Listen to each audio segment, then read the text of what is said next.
Today I'm going to show you how to do a pumpkin for your bulletin boards. And I start out with a rectangular piece of paper that I have just twisted, and before I twisted it I cut some triangular shaped pieces out of it so that this could be the top of my pumpkin when I get through with it. Once I get that twisted, I'm just going to attach it to my bulletin board, and then I'm ready for my pumpkin.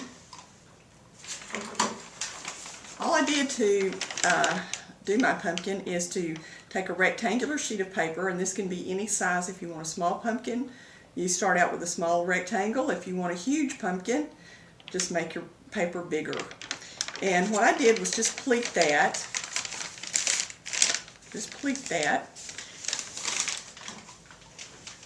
Then you bring it up here, you separate it just a little bit as you're going. Okay.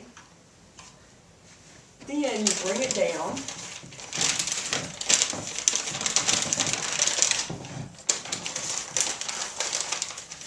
Kind of still in that same pleated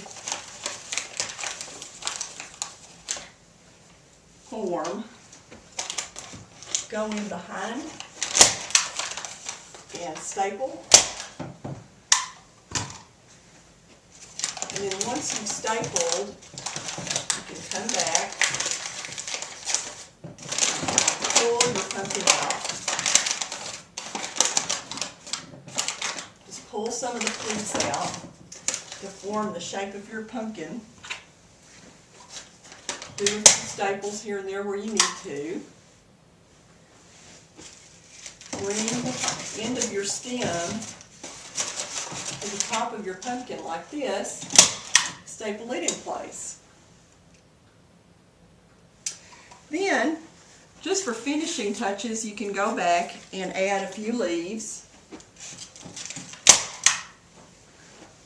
These are kind of big. You can make yours smaller if you want to, or you can make them even bigger. That's just up to you. There's no given size that you absolutely have to use.